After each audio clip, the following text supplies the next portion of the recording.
עונת 2005 שלי באליפות הסופרמוטו הייתה עונה בת זונה. בפעם הראשונה מאז שנכנסתי לספורט הזה היה לי סיכוי סביר לזכות באליפות.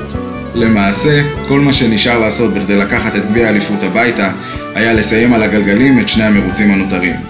אבל אז, כשהאליפות במרחק נגיעה, עפתי עם האופנוע על הכביש הציבורי. אביעד אברהמי לקח את האליפות באותה שנה. 8 חודשים שכבתי בבית עם רגל שבורה, משמין כמו חזיר, מתרכך מול הטלוויזיה ומאבד את כושר הרכיבה שהיה לי. בינתיים, עונת 2006 החלה, ומאבק נוסף על האליפות האבודה לא היה בה בחשבון. אל הסבב השני זינקתי לראשונה אחרי הפציעה, רק בכדי לבדוק את הטמפרטורה של המים. במקרה, גם הייתה לי מצלמה על הקסדה.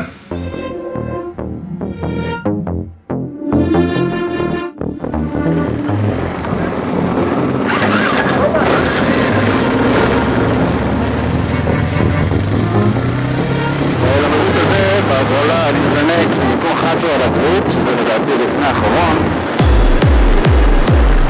זה הרגע שאני הכי שונא במרוצים. לא כיף כאן. עיניים לרמזור, הילוך לפנים, גוף על הפרונט.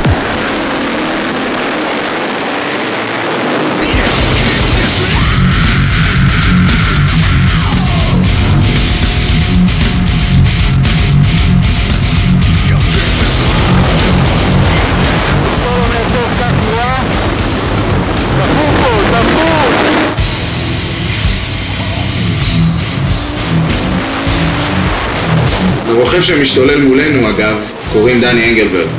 הוא ידוע גם בכינוי האנימל. אם שאלתם את עצמכם למה, אז הנה.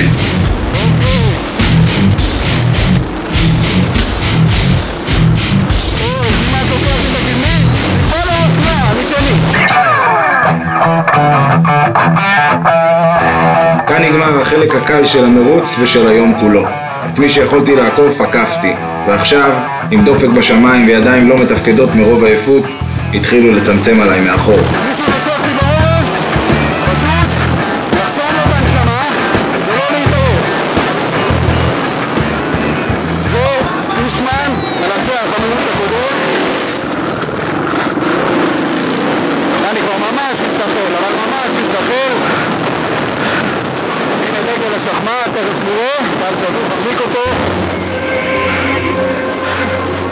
אין לי יותר ידיים, אני רק רוצה למות, אני רוצה הביתה, אני רוצה לאמא, חם לי, כואבות לידיים. בסוף מקצה הדירוג הזה לא ראיתי איך אני מסוגל להמשיך אל מרוץ הגמר ולסיים אותו בלי למות מתשישות. אבל הדירוגים מיקמו אותי שני על הגריד, חצי מטר מאחורי אביעד, אלוף העונה שעברה. פתאום נראה לי הגיוני להתמודד על האליפות מחדש ולהחזיר לעצמי את מה שלקחה הפציעה. הרחתי דם. מתח, אני עם קצת בחילה, קוצר נשימה, בואו נראה איך שורדים את זה.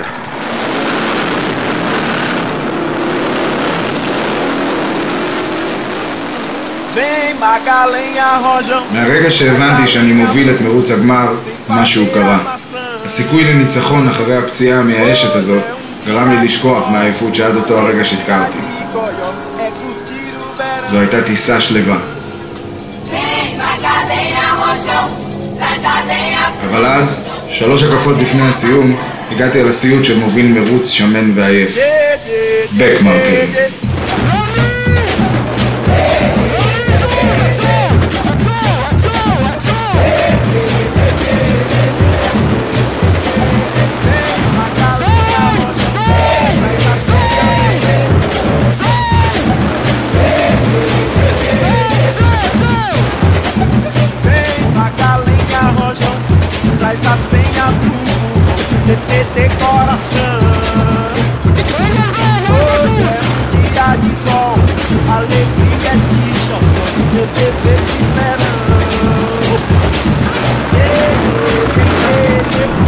מול דגל השחמט. זה היה הרגע שבו הרגשתי כאילו ניצחתי את כל העולם ואחותו. שבריר שנייה אחריו, האדרנלין התאדה ממני לחלוטין, והעייפות של כל היום התרסקה עליי כמו סלע ששוקל כמה טון.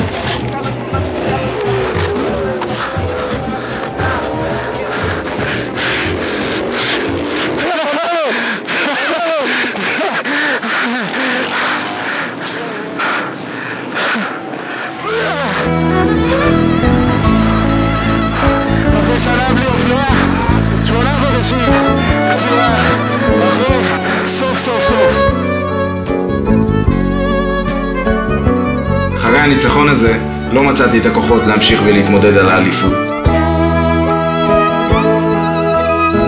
זה היה הניצחון האחרון שלי בספורט הזה. במקרה, גם הייתה לי מצלמה על הקסדה.